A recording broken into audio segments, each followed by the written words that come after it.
Boa Olá. noite, professor Helda. Ei, querido, tudo bem? Tudo Boa bem? noite, Verônica também. Olha só, até meu pai entrou, Helda, o Ah, pastor Emil. que coisa boa, que bom. Um prazer, uma alegria. Vieram nos prestigiar. Que bom, que bom. Uma alegria. A gente pode esperar um pouquinho, Helda? Eu pensei em uns dois, Claro, três minutinhos. sem E problema. aí, Normalmente eu espero também, acho que uns 5 minutinhos, sem problema, tá bom? ontem eu vi a sua live sobre a questão do Carrefour, né? Ah, você Muito, assistiu? Que bom. assisti, muito interessante. E bastante visitada, né? É, tem um grupinho aí de umas 100, cento e poucas pessoas que está sempre comigo aí, enfim. Mas às Ótimo. vezes o horário, né? Tudo ajuda. E Sim. Olha só, você está me ouvindo bem, Helda? eu estou te ouvindo muito bem. E você também me vê e ouve bem?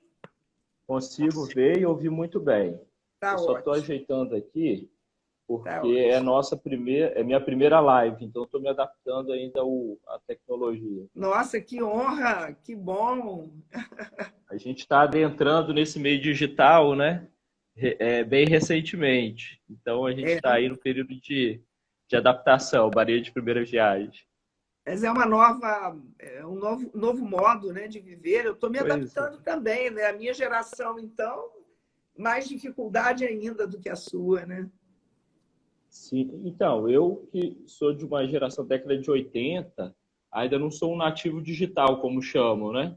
Sim. E eu tenho dificuldades, meu filho já sabe tudo, né? Quando eu preciso alguma coisa da tecnologia, eu peço ajuda para ele e ele vai lá e me ajuda, né? Com tranquilidade, né? Bem-vindo, Vinícius. O pessoal está entrando. Carol. Ah, Elisângela Couve. Olá, que bom. É bom que a gente vê também pessoas que a gente não tinha mais É contato há ótimo. muito tempo, né? Isso é Renault, que é uma... um aluno nosso, que bom, está aí também. Bem-vindo. Elisângela, muito bom. Cristina, que ótimo, uma pessoa muito querida. Bem-vinda, Cristina. Estou também já recepcionando seus convidados, viu? Por favor, por favor. E são pessoas queridas, muito queridas. Eu não consigo Você tem mais... identificar todos, mas a gente vai conversando, né? Tentando identificar alguns. Sim, sim. E você tem mais traquejo que eu. Eu acompanhei algumas lives suas, então tá ótimo. Então pode recepcionar à vontade. Que bom. Olha, mas eu, na realidade, comecei mesmo com essa pandemia também, sabia? Que comecei a fazer, né? Antes não. Enfim, não tinha o hábito, né? Sim. Mas agora acabei O me. distanciamento físico não nos impediu, né, com nova tecnologia, de manter o contato, né? Tanto que falo que não é um isolamento físico que se faz, Fechou alguns é um isolamento espaços, social. né? Estou vendo o Bruno aqui também, uma pessoa super Bem-vindo. querida. Olha, que Bruno é da bom, nossa Bruno. entidade, CADH. Hein? Grande guerreiro. O Bruno é da nossa entidade, do CADH, né? Ah, que bom. Grande Pessoa companheiro querida. nosso. Carolina também entrou aí, uma aluna. Que coisa boa.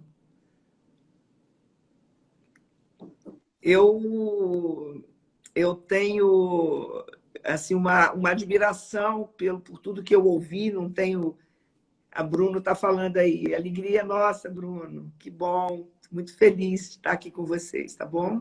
Pessoas que eu admiro e queridas. Mas eu ia te dizer sobre seu pai, né? Eu não tenho um conhecimento, mas conheço muito, né? Por tudo que já ouvi falar, pelo respeito que as pessoas têm por ele, né? Pela história. Então, acho que me dá uma alegria enorme estar aqui com você e sabendo que seu pai está aqui também, sua mãe. Eu sou suspeito de falar, né, professora? Mas ele tem uma militância muito grande aqui Eu no Estado. sei. O movimento de direitos humanos, né? Aqui é uma referência, né, também para o Brasil, Isso.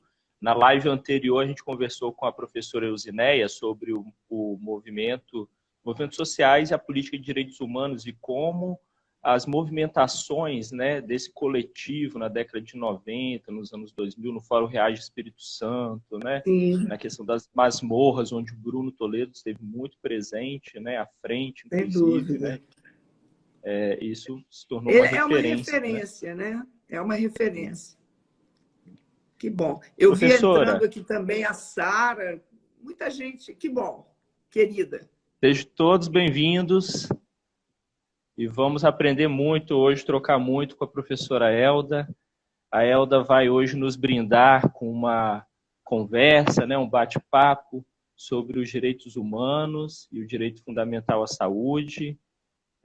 A professora Elda é pós-doutora, né, em saúde coletiva pelo FRJ, ela é doutora em bioética pelo UNB, ela é mestre em direito pela FDV, e ela é coordenadora do mestrado e doutorado em direitos e garantias fundamentais da FDV e vice-presidente da Sociedade Brasileira de Bioética.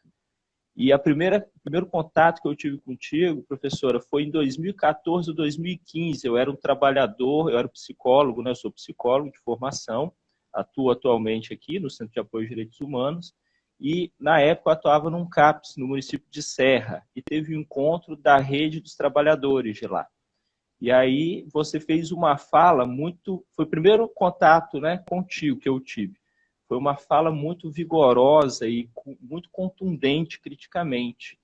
E eu saí de lá, gente, como é que eu não conheci essa professora até hoje? Desde então, né? Sempre quando tem uma fala sua, eu procuro prestigiar, porque é uma fala muito clara e muito eloquente, né?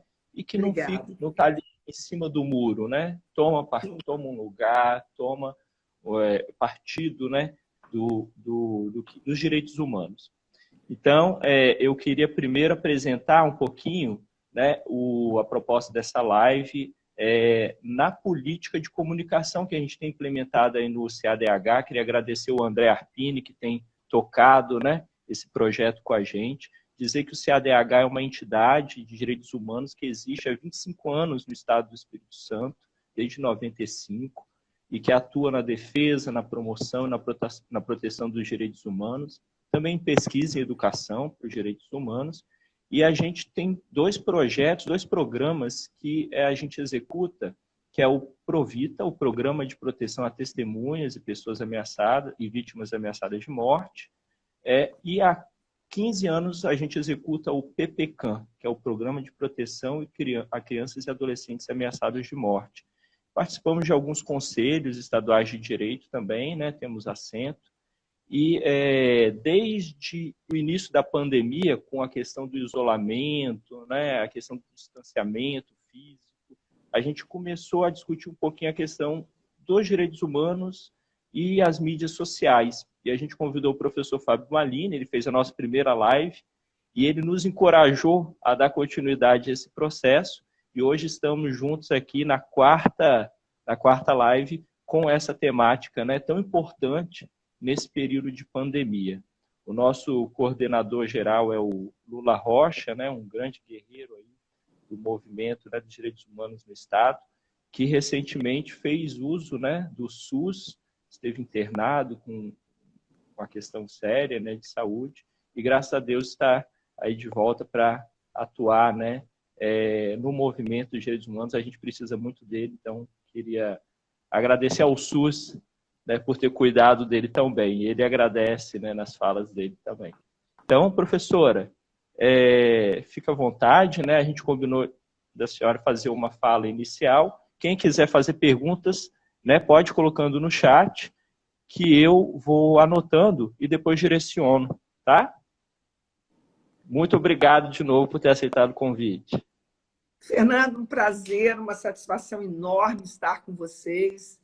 Eu quero cumprimentar todos que estão aqui, falar da minha alegria, da minha satisfação com o convite. Quando a Verônica me ligou, eu nem questionei o que era, eu aceitei na hora por conta do carinho e respeito que eu tenho pelo trabalho de vocês. Eu tive o privilégio, Fernando, de orientar a Verônica, na dissertação de mestrado,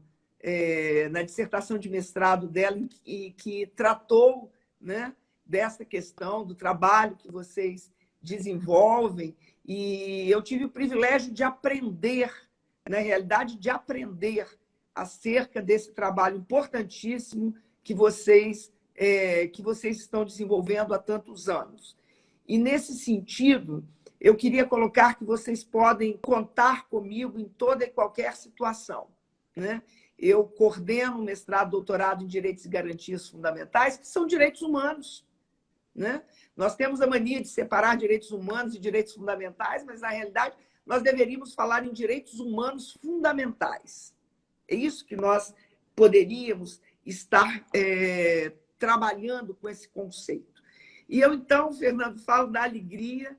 Eu não me lembro desse momento, em 2014, no qual nós estivemos juntos, assim, mas queria dizer que fico muito feliz que, passados tantos anos, você ainda se lembre daquele momento com tanta, né, assim, tão vivo para você, e fico muito feliz. São encontros importantes e quero te agradecer por essas palavras, então, suas iniciais comigo.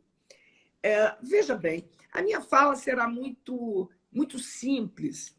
Eu acho que eu prefiro começar contando um pouquinho como eu me inseri na área da saúde. Acho que isso é importante para vocês entenderem como que eu migro para uma questão dos direitos humanos e da questão da área da saúde. Eu vim do interior, Mimoso do Sul, nasci no Alegre, mas eu morei em Mimoso do Sul e vim para cá para fazer o vestibular. E eu entrei, antes do direito, eu tive anos e anos e anos ligada à área da saúde. E eu, então, desde 1979, quando me formei em enfermagem, primeiro, depois me formei em direito, mas eu participei de todo um debate que culminou dentro da universidade, como aluna, e depois de 1979, como professora, de todo um debate que construiu o que nós temos hoje, positivado, que está na Constituição, no capítulo da saúde da Constituição. Ou seja, eu tenho um sentimento de pertença, um sentimento de que ajudei, de alguma forma, a construir este belíssimo projeto que é o Sistema Único de Saúde, porque, para falar de direitos humanos e direito à saúde, nós precisamos entender a lógica deste grande edifício, deste sofisticado edifício, deste complexo edifício que foi construído com uma inteligência e uma sensibilidade que precisam ser valorizados. E nós não valorizamos, às vezes. Nós gostamos dos projetos prontos, nós gostamos dos projetos que são oferecidos a nós sem entendermos que interesses construíram aqueles projetos. Mas o SUS não. O SUS foi fruto de um movimento, do movimento da reforma sanitária. O SUS foi fruto, e o direito à saúde no Brasil, tal qual ele está construído, por uma associação da academia, da associação dos sindicatos, das organizações sociais. Foi fruto de um trabalho desenvolvido pela sociedade. Ele não foi um projeto de governo.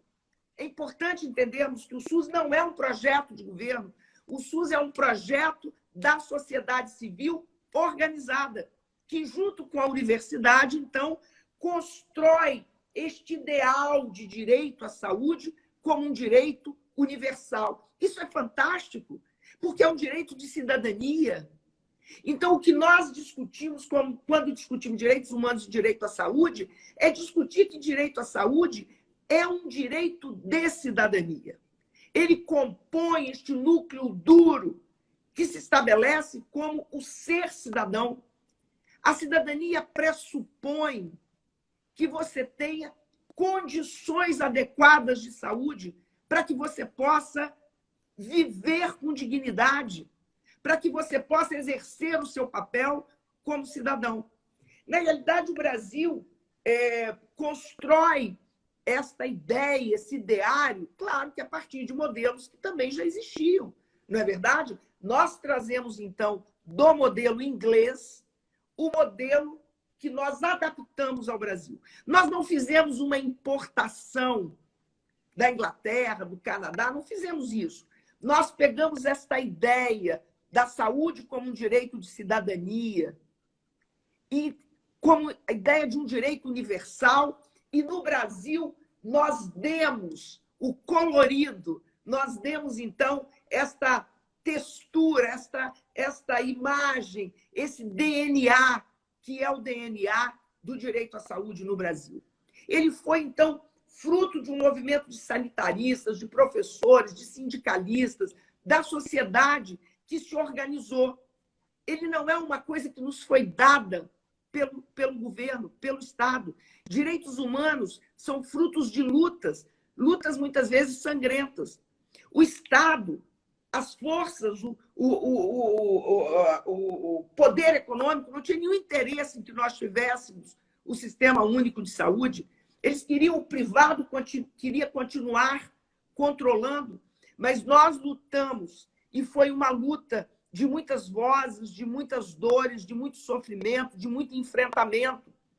E nesses movimentos, nos encontros, né, nós tivemos todas as conferências nacionais de saúde, na qual nós nos reunimos, nós então tiramos ali que o direito à saúde é um direito de cidadania. E que, portanto, ele não é um bem de consumo. Saúde não é um bem de consumo.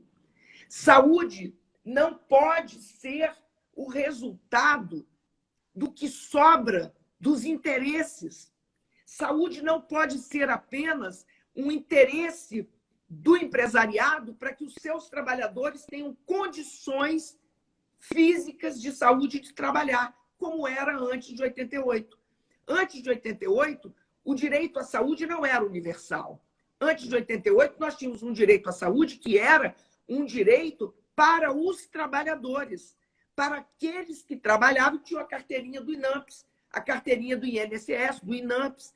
E o que acontece, então? Tinha direito à saúde, por conta do Estado, os trabalhadores, para que tivesse uma força de trabalho rígida.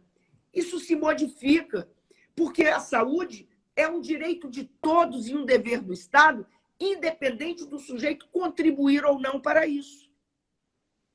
Não é verdade? Então, nós construímos o capítulo da saúde a partir de disputas, de tensões que aconteceram naquela Constituinte. A Constituinte foi um momento de profundas tensões entre disputas, entre forças, entre grupos que queriam e que tinham objetivos diferentes. Nós vencemos naquele momento, nós conseguimos naquele momento que o SUS fosse, então, criado por meio, claro, depois com a Lei 8080, as leis orgânicas da saúde, mas nós tivemos, então, um capítulo da saúde, não exatamente no modelo que nós queríamos, mas nós preservamos o núcleo duro, porque naquele momento nós entendíamos que deveríamos ter um SUS que fosse exclusivo público. Mas na disputa de forças, o SUS, na realidade, então, sai na Constituição com o princípio da complementaridade. Ou seja, de forma residual, o Estado pode comprar serviços do privado, o Estado pode existir, né, no Estado, empresas de saúde. Me parece que isso foi uma perda tremenda. O ideal seria que nós tivéssemos um sistema único de saúde que fosse público exclusivo e não fosse esse modelo híbrido. Por quê? Porque logo depois da aprovação da promulgação da Constituição, nós começamos a ter perdas, porque aquilo que era residual do privado passa a abocanhar fatias importantes do SUS. Mas, neste momento, nós fomos construindo o SUS. Nós fomos desenvolvendo a ideia da saúde coletiva, não mais pautado na ideia da saúde individual. O SUS não existe necessariamente para dar conta exclusivamente da saúde individual. A ideia, o conceito, do ponto de vista epistemológico, como foi construída a ideia de saúde coletiva, é a ideia de que aquilo que é coletivo é mais importante do que aquilo que é individual. Não que aquilo que é individual não seja importante, mas é a ideia de que a saúde deve ter uma dimensão coletiva. E a gente vê isso agora. A pandemia nos trouxe a possibilidade de compreender como o SUS foi concebido. O SUS foi concebido na perspectiva de que a dimensão coletiva ela é maior do que a saúde individual. Ou seja, a vacinação é uma questão de saúde coletiva. Não é verdade? É uma questão de saúde coletiva. A saúde da família, essa ideia, né, da equipe de saúde da família, da estratégia de saúde da família, porque é uma estratégia, ela entende que há uma dimensão da saúde coletiva, que são os problemas de vigilância sanitária, de vigilância epidemiológica, do controle de portos, do controle de aeroportos, do controle das condições sanitárias das empresas, ou seja, criando toda uma lógica que envolve a promoção e a proteção da saúde. E não apenas a recuperação.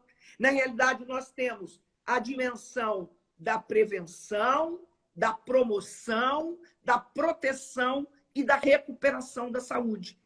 A ideia não está centrada na doença, mas está centrada na saúde.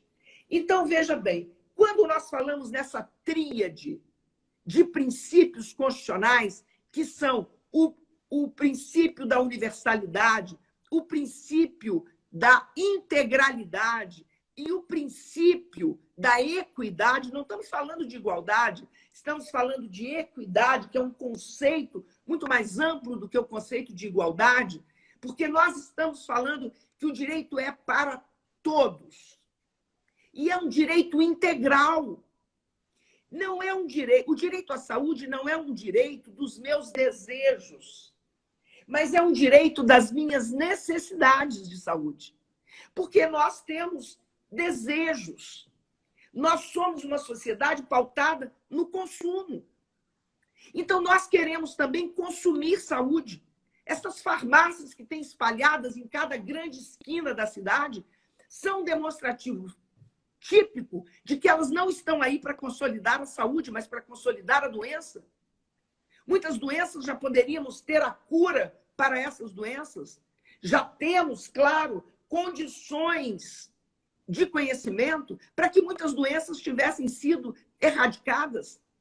Mas não há interesse. Não há interesse em erradicar, em acabarmos com o diabetes, não há interesse em acabarmos com a hipertensão. Por que não há interesse? Porque o complexo econômico e industrial da saúde sobrevive da doença. Porque cuidar da prevenção, da promoção, da proteção da saúde é barato. Isso é barato.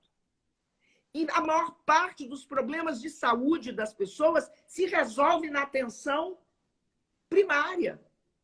Então, se nós pensarmos, eu repito isso sempre, porque para mim isso é o principal. Quando nós pensamos lá na declaração de Alma-Ata, Saúde para Todos no ano 2000, nós estávamos pautados na ideia da prevenção. Quando nós pensamos na declaração de Astana, quando nós fomos pensando nessas declarações de saúde para todos, nós pensamos na ideia da prevenção, porque não é possível saúde para todos se a política está pautada na doença. Não há. Então, nós precisamos, na perspectiva da política pública de saúde, uma política de Estado, e não uma política de governo, mas uma política de Estado, nós precisamos ter clareza que o que precisamos enfrentar é o problema dos direitos de saúde, que são possibilitar a todos que tenham as condições, as oportunidades para que eles tenham sua saúde sendo preventivamente cuidada, promoção da saúde, promover saúde.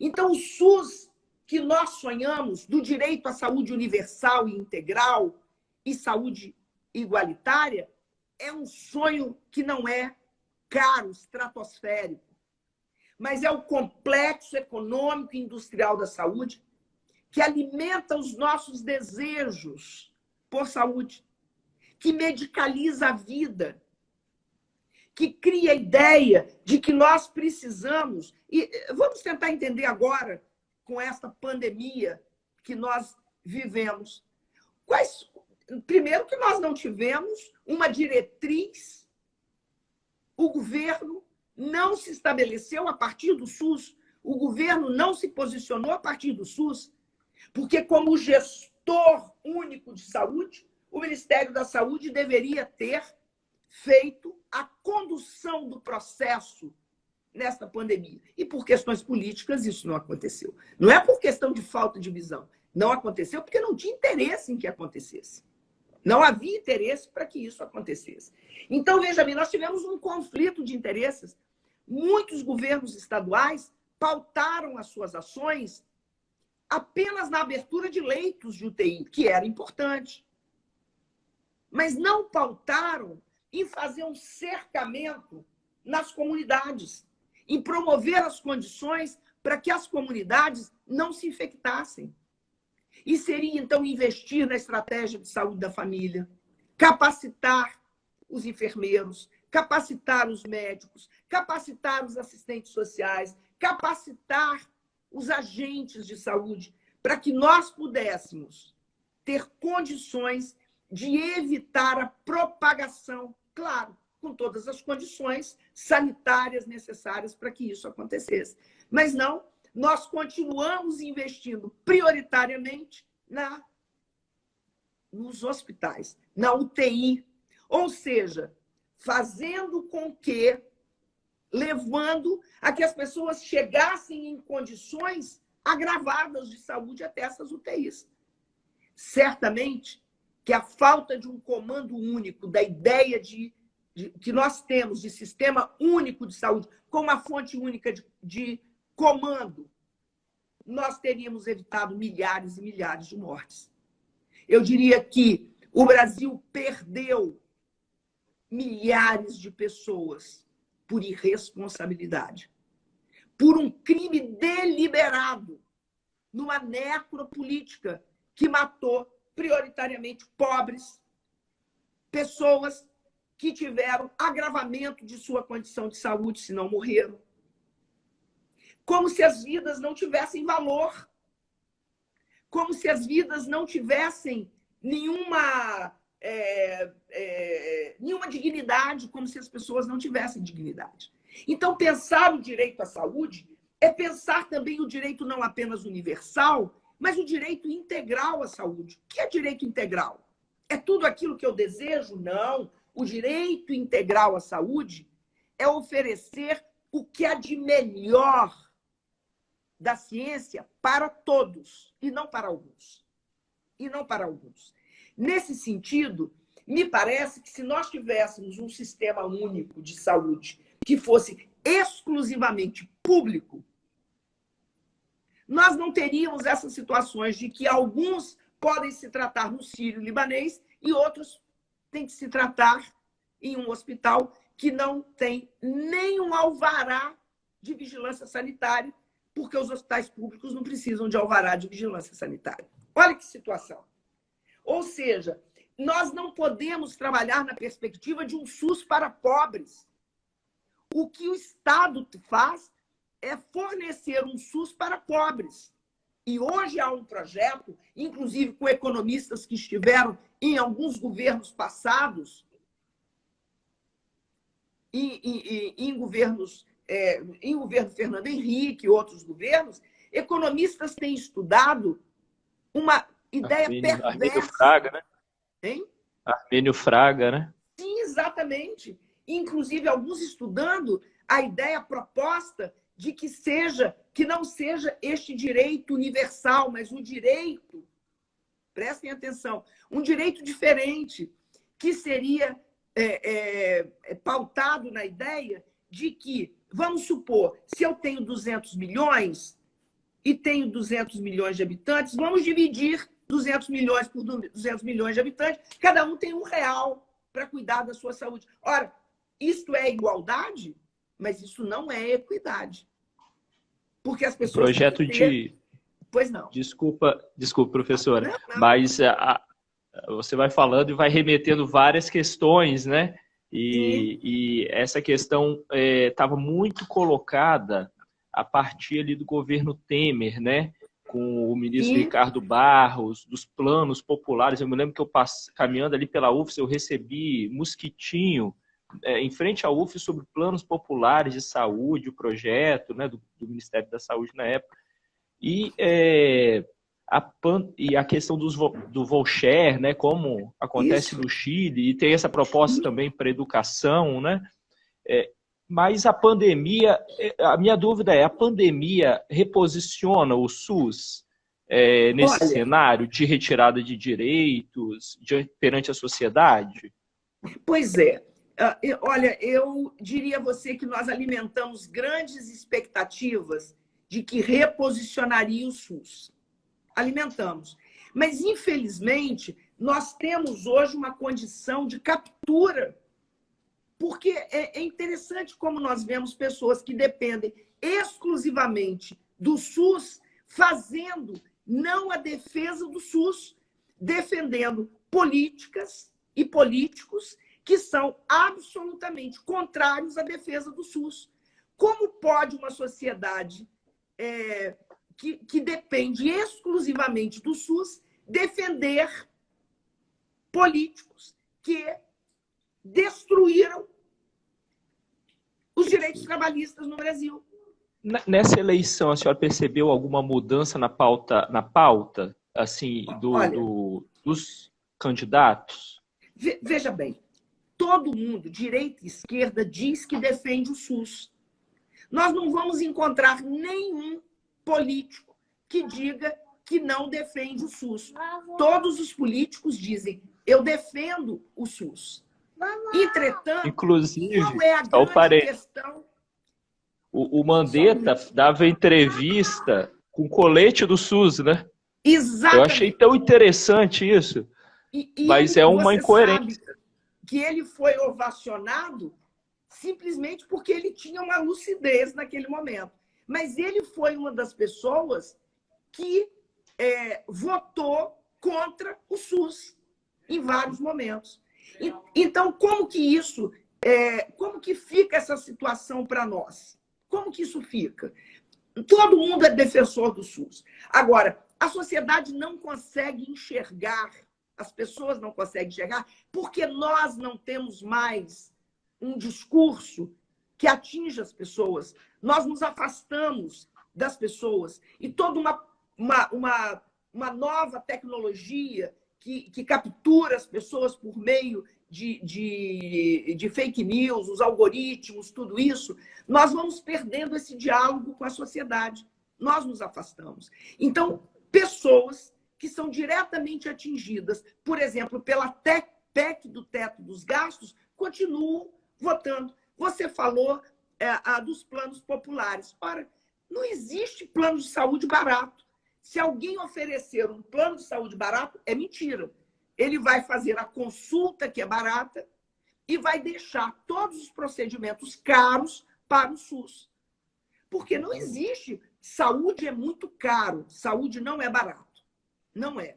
Então, nós precisamos investir na atenção primária, considerando que, ao investir na atenção primária, nós estaremos reduzindo o número de pessoas e de problemas e de gravidades que chegam lá na atenção terciária, que é uma atenção mais cara. Então, nesse sentido, viu, Fernando, é importante nós compreendermos isso, Quer dizer, se eu vi alguma mudança nessas eleições, ora, o que é que eu vi de mudança nessas eleições? Muito pouco, muito pouco. Agora, nós estamos aí com o segundo turno daqui a poucos dias. E se nós vemos os candidatos que estão em disputa, são candidatos que estão, inclusive, em disputas relacionadas ao próprio Sistema Único de Saúde. Aqueles que desejam a privatização do SUS, aqueles que defendem a privatização do SUS e aqueles que defendem que o SUS não seja privatizado. Infelizmente, eu vejo situações bastante complicadas, complexas para o futuro do SUS. Agora, a Associação Brasileira de Saúde Coletiva, o SEBS, têm envidado esforços no sentido de um grande movimento, eu faço parte desse movimento, essa semana isso começa a sair e nós certamente teremos um investimento forte dos defensores do SUS, de uma pauta sólida, de uma pauta forte em defesa do SUS. Ou seja, todos precisam do SUS. Eu imagino essas pessoas com alto poder aquisitivo, que têm planos de saúde caríssimos, essas pessoas, se não tivessem o SUS, os seus planos de saúde não dariam conta de prover as condições mínimas para que nós tivéssemos o que temos hoje. Uma conta básica, eu tive 2 vezes suspeito de Covid, né? E eu sou usuário do SUS, eu não tenho plano, durante muitos anos eu tive plano de saúde, mas como morador de Vitória, a minha companheira sempre trabalhou na saúde, ela me convenceu, olha só, eu, profissional da saúde, formado na Universidade Pública Federal do Espírito Santo, tinha plano de saúde quando comecei a trabalhar. Sim. E com aquela imagem que vilipendiada do SUS mesmo, que a mídia, né, nos passa de que não dá certo, o SUS é problemático. Quando eu comecei a fazer uso do SUS, isso no município de Vitória, cada município tem uma realidade diferente, né? Mas no município de Vitória, eu me senti muito melhor atendido do que no plano de saúde que eu fazia uso. E aí eu cancelei o meu plano e até hoje sou usuário somente do SUS, né? Não tenho plano de saúde. Imagina com a população em geral que não tem acesso a essas informações, né? Não está no campo específico, como é que isso pega, né? Como é que isso configura as mentes, né, das pessoas? Porque realmente tem projetos aí em disputa, né? Uma de uma sociedade, né, com direitos privatizados e outra com direitos garantidos. O André até comenta aqui, né? Hoje temos o fenômeno das OS tomando conta da saúde pública. Privatização do SUS por delegação. E eu me lembro que a fala que eu ouvi sua foi exatamente sobre as OS, que você participou de uma pesquisa com a Lígia Bahia, não foi? Isso, sobre as exatamente. OS. E foi exatamente sobre isso que você falou naquele dia. Fernando, olha, veja bem, 90% dos recursos do SUS hoje estão na mão da iniciativa privada. Isso é trágico, porque os interesses privados, o interesse não é da saúde, é do lucro. Lígia Bahia fala muito isso, fala assim, olha, o interesse do privado é o lucro. O interesse do privado não passa pela questão da saúde das pessoas. Eles não estão preocupados com isso. Eles estão preocupados com o lucro. Agora, como nós podemos ter nas mãos do privado 90%, 80% dos recursos da saúde? Sendo que a atenção primária é que é mais resolutiva, né? 90% das questões são resolvidas na atenção primária, que é pública, né? Exatamente. Ainda, né? Ainda. Mas nós vimos aí, porque o projeto do governo, que ele botou um balão de ensaio, a sociedade foi em cima, ele não recuou, ele deu um recurso estratégico. Em poucos dias isso virá na calada da noite e nós teremos aquele projeto de privatização da atenção básica saindo e nós não nos movimentamos, porque nós temos um monte de outras coisas que todos os dias chegam e ocupam as nossas mentes, as nossas energias. Vamos pensar nas OS. Quando o governo Fernando Henrique por meio do Bresser Pereira, trouxe o plano de reforma do Estado. Então, com a criação destas organizações sociais, o que se dizia é que essas organizações... O que se dizia, não, o que estava no projeto de reforma do Estado é que essas organizações seriam mais econômicas, mais transparentes e mais eficientes. Nenhuma dessas questões foi alcançada pelas OS. Pelo contrário, elas não são mais eficientes, elas não são mais transparentes, não são mais econômicas. O que se gasta com as organizações... E eu não estou nem falando de corrupção apenas, não. Porque o que há de envolvimento na corrupção com as OS, nós estamos assistindo todos os dias. Nós assistimos no Rio de Janeiro, 99% das OS no Rio de Janeiro estavam envolvidas em corrupção. Eu fiz um estudo durante 4 anos, que foi coordenado por Lígia Bahia. Nós tínhamos várias pernas, tinha a perna das farmácias, das escolas, dos hospitais, e eu estudei a questão das OS. Olha, na questão das OS, nós fizemos uma planilha das 10 maiores OS do Brasil. As 10 maiores OS do Brasil são altamente lucrativas. Elas não lucram do mesmo jeito que lucra não é do mesmo jeito que lucra uma empresa. Mas onde vai o lucro? O lucro aparece justamente naquilo que não é transparente. O lucro das OS está no salário dos donos das OS. Tem diretor de OS, dono de OS, ganhando 400 mil por mês. Ora, onde é que um diretor de hospital, de um diretor de coisa, ganha 30 mil, 20 mil reais? E como ganhar 40 mil reais? Ganhar 400 mil reais, 200 mil reais? O jornal Valor Econômico trouxe lá uma das principais OS do Brasil, elencada como das mais lucrativas empresas do país. Como que não tem lucro? Não é uma organização social verdadeira. Assim como as cooperativas médicas, no caso, também eram falsas cooperativas, as organizações sociais são falsas organizações sociais. O Espírito Santo, isso é típico no Espírito Santo. Nós tivemos situações no Espírito Santo de organizações sociais que foram afastadas por corrupção e depois voltaram a atuar no Espírito Santo. Ou seja, não é que a nossa memória seja curta, é que há uma impotência absoluta para agir.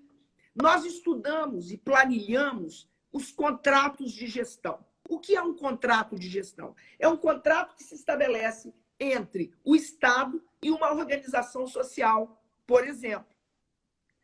Estes contratos traziam um valor no primeiro contrato. No primeiro aditivo, no segundo aditivo, nós tínhamos OS com 20, 30, 40 aditivos. E o grande volume de dinheiro estava nos aditivos. Para você firmar um aditivo contratual, você tem que ter cumprido as metas do primeiro contrato. Mas as OS não tinham cumprido aquelas metas e, mesmo assim, o Estado eram metas genéricas, não eram metas. O Estado continuava a aditivar. Ora, eu quero ser empresário de OS, imagina. Você ganha um equipamento novo, pensa no Jaime dos Santos Neves. O Jaime dos Santos Neves foi entregue para uma OS do Hospital Evangélico. Olha que coisa contraditória. O Hospital Evangélico foi entregue para o Hospital Evangélico, a OS do Jaime dos Santos Neves, um equipamento novo. Não só o prédio todo equipado, pagando os recursos humanos apenas para ser feita a gestão. Olha que coisa interessante. Não é bom ser empresário assim? O empresário corre o risco do negócio. Mas no caso das OS, não se corre o risco do negócio. Você só tem o lucro. E se der problema, o Estado é o responsável. Se a OS não pagar o empregado, paga-se aqui. Nós temos pessoas terceirizadas, quarteirizadas, empresa sobre empresa. Isso vai onerando, ampliando esse custo das organizações sociais. Veja bem, o certo é que é o seguinte, nessa disputa, o SUS tem sobrevivido, mas as forças que tentam abocanhar os recursos do SUS são imensas. E nós vivemos, então, um direito à saúde que é consolidado, não na prática, mas na judicialização da saúde. A indústria foi tão sábia, tão estratégica, que criou a ideia, porque ter acesso ao judiciário, à saúde, é um direito subjetivo, significa que nós podemos ir ao judiciário e demandar aquele direito, o cumprimento daquele dever do Estado. Mas o que acontece? Nós judicializamos tudo. Parcela significativa da judicialização não teve nenhuma tentativa primária de conseguir, no administrativo, que aquele bem lhe fosse concedido. Então, muito mais atende aos interesses das empresas a judicialização do Brasil do que atende efetivamente aos interesses da sociedade. Essa é uma questão que nós precisamos pensar. O que a Covid traz para nós? Traz para nós o seguinte, não é possível sobreviver sem o SUS. Porque o privado não vai fazer vigilância sanitária, não vai fazer vigilância epidemiológica, não vai fazer as pesquisas que interessam ao SUS. Agora, nós precisaríamos ter um gestor maior da saúde, um Ministério da Saúde, que seria o gestor, depois os gestores estaduais, tomando as decisões relacionadas à vacina. E não que a vacina fosse decidida pelo município ou pelo Estado. Então, estas disputas políticas nos levam a uma situação trágica, porque temos um governo que não tem qualquer interesse pela consecução dos direitos humanos. Pelo contrário, um governo violador dos direitos humanos.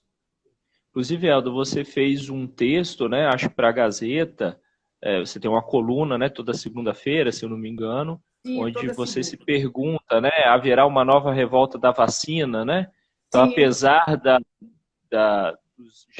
dessa questão já estar apaziguada juridicamente, né, por que aparece isso novamente, né? Essa questão da vacinação ser ou não compulsória, o que está por trás dessa questão? Olha que pergunta interessante a sua, né? Depois eu quero responder essa pergunta sobre o Jaime dos Santos Neves e o Hospital Evangélico, que eu não consegui ler, mas você depois reproduz para mim.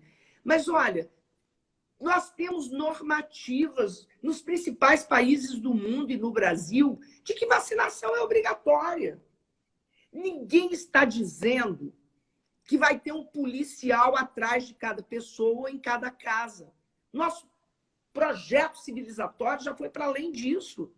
Mas nós vamos encontrar mecanismos de tornar obrigatória. A criança, para ser matriculada numa escola, tem que ter sido vacinada, como é hoje. A própria lei que foi assinada pelo presidente da República no início da pandemia, ele nega depois. Porque são idas e vindas, não tem uma diretriz, não tem uma clara diretriz política, não é verdade? Isso causa... Por que é que as pessoas estão inseguras com relação à vacina? Porque os formadores de opinião, a quem interessa o caos e o negacionismo, trabalham nesse sentido. Isso é uma tragédia nacional. Agora, não tem que discutir a obrigatoriedade da vacina, todo o aparato normativo deixa claro que a vacina é obrigatória. Não obrigatória no sentido de retirada da autonomia do sujeito. Claro que não. Tudo bem. Se você não quer se vacinar, não se vacine. Mas você não poderá conviver no coletivo da mesma forma, porque você tem que garantir que os outros não se contaminem com você. Esse mecanismos, né, que possibilitam a vacinação, né, por meio de conscientização, educação. Então, até para você acessar a escola, visitar outros países, tem essas pré-condições, né? Exatamente. Infelizmente, nós vivemos uma condição trágica da direção do Ministério da Saúde, da Presidência da República. Isso nos afeta e nos afetará. Perdemos muitas pessoas e vamos perder mais ainda. Depois eu queria que você comentasse um pouco se isso é um projeto ou se isso é incompetência mesmo do governo. Mas antes eu queria colocar uma questão que a Elisângela nos traz aqui no chat, que é: considerando a importância da atenção primária, comente sobre as ameaças da Política Nacional de Atenção Básica 2017 para este âmbito de cuidado e para o SUS.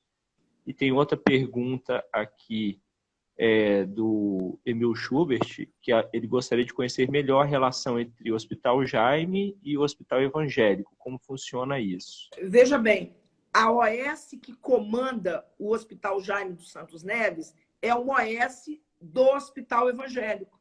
Na realidade, o Hospital Evangélico tem uma OS que comanda vários hospitais, que está na gestão de vários hospitais. Né? É uma OS do Espírito Santo. Nós temos OS de vários, originadas em São Paulo, no Rio de Janeiro, enfim, temos várias OS. Mas o Hospital Evangélico criou uma OS e esta OS, então, faz a gestão do Hospital Jaime dos Santos Neves. O que o governo estadual fez? Em primeiro lugar, você mostra a incompetência do público, né? Mostra a incompetência do público. O que ele fez? Fecha as torneiras do dinheiro que iam para o Hospital Dório Silva e diz: olha como o hospital, a gestão é incompetente, olha como esse hospital tem problemas. Mas, na realidade, se você não bota dinheiro, não tem como ter competência de gestão. Sem dinheiro, não tem competência. Então, nós precisamos de uma organização social. É porque, por meio das organizações sociais, é mais fácil que o dinheiro que o dinheiro escoe. Não é verdade? É mais fácil que o dinheiro escoe. Eu não estou aqui dizendo que todas as OS tem corrupção em todas as OS. Eu não estou dizendo aqui de maneira nenhuma, longe de mim, que não haja OS séria, comprometida, com pagamentos salariais normais, que não haja drenagem. Mas a maioria das OS não é assim. Não é. Como que você lucra? Só com o salário dos grandes diretores? Não.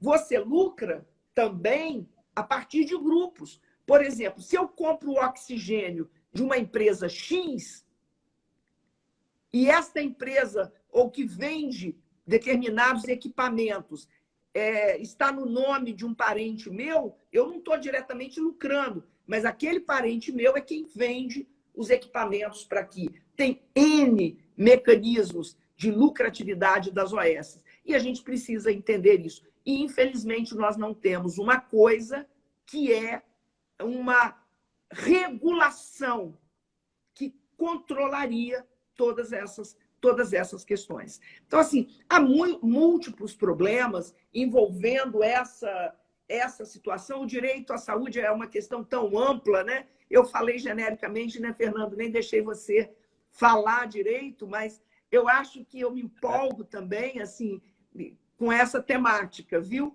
Então, acho que... Pois não, Fernando. Não, é sempre um prazer grande ouvi-la, então é bom que fale, A gente está aqui para ouvir e aprender contigo. A gente queria... Agora a gente está chegando agora, né? Se aproximando do final. Você queria comentar um pouquinho a questão que a Elisângela trouxe? Tem alguns comentários aqui também, né? Do Paulo Velten, dizendo que, do grande Paulo Velten, nosso amigo, também membro da entidade, dizendo que a pauta dos políticos, seja de direita ou esquerda, né? São muito parecidas. Do Fernando Poltronieri, eu acredito, né? Sim, Poltronieri. As OS não tem nada. Da Arlete Schubert dizendo que são quadrilhas legalizadas e se espantando com o salário, né? Que você se referiu, do diretor. E isso. E a questão, acho que talvez para a gente finalizar, né? Que a gente tem 1 horinha e tá para cair, acredito, ainda não avisou não, mas o salário pode cair a qualquer momento. Como eu sou marinheiro de primeira viagem, então vou confiar em quem me falou. queria saber, assim, essa aparente desorganização do governo federal, né, ao lidar dessa forma, com essa questão tão séria, né, da pandemia, retendo dinheiro, né, que foi liberado, não tendo uma diretriz única, né, jogando politicamente com isso, né? Você acha que isso é um projeto, tem uma intencionalidade ou é incompetência, né? E Isso, o que olha, isso são as duas coisas, Fernando. Primeiro, isso é um projeto. Quanto mais desorganizado, melhor para não ter controle. Aquilo que não é organizado é melhor. O Exército produziu milhares de comprimidos de hidroxicloroquina. Quem controla esse dinheiro? Quem vai se responsabilizar pelos danos causados por um medicamento que não tinha, de fato, uma comprovação de eficácia? Tudo que... Hoje nós temos milhares de testes de vacina sendo perdidos por prazo de validade. Isso é desorganização. Sim. Então, nós temos as duas coisas. Nós temos um projeto de manter a desorganização para que o dinheiro possa, nessas quadrilhas organizadas, como alguém disse aqui, isso possa fluir. A desorganização é um projeto. Então, isso quer dizer... Agora, há incompetência? Claro que há. Como que você bota num Ministério da Saúde, o gestor maior, de onde emanam as grandes decisões, o sujeito disse no início que ele não sabia nada de saúde, que o máximo de saúde que ele conhecia era o hospital das Forças Armadas, o qual ele ia, que ele não sabia nada, nem logística, porque nenhuma logística para a questão da vacinação, que vai exigir uma grande logística, ele não teve capacidade de dar as respostas. Ou seja, colocar pessoas e o Ministério da Saúde está loteado de militares. Se nós elencarmos, praticamente todos os cargos do Ministério da Saúde, os técnicos saíram. Os técnicos foram afastados, os epidemiologistas, os sanitaristas. E quem ficou na gestão? Militares. Como que alguém que não entende o SUS pode dar conta do SUS? Esse debate que nós estamos fazendo sobre atenção primária, secundária, terciária, isso não está na cabeça dos militares. Eles não têm essa noção. Alguém perguntou aqui no chat sobre a fiscalização. Ora, as secretarias estaduais fiscalizam as OS que são contratadas pelo Estado. As secretarias municipais de saúde fiscalizam as OS que são... fiscalizam não é o melhor termo. Na realidade, fazem a regulação das OS que são municipais, não é verdade? Então, é nesse sentido. Não é o Ministério da Saúde que vai fazer isso. Agora, nós, sociedade civil, podemos fiscalizar isso e podemos denunciar isso. Eu tenho feito isso. Você me conheceu em 2014, denunciando as OS, falando. Em muitos momentos, eu botei valores. Agora a gente não vai ter tempo, mas eu botei valores. Quanto que drenou de dinheiro aqui? Eu planilhei esses recursos e é uma situação absolutamente trágica. Se nós perdermos o SUS, nós perderemos o dobro, o triplo de pessoas. Agora nós temos que lutar para que a PEC do teto dos gastos não nos coloque numa situação de subfinanciamento pior do que nós já vivemos. Porque o SUS é subfinanciado, tem drenagem de dinheiro, nós temos a DRU que vivemos aí sendo renovada periodicamente, porque interessa desvincular as receitas da União. Quanto mais tem desvinculação da receita da União, mais dinheiro sendo drenado para políticos, para a consecução de seus interesses. Então, o SUS é um objeto de desejo dos grupos econômicos? Eu diria que é o maior objeto de desejo.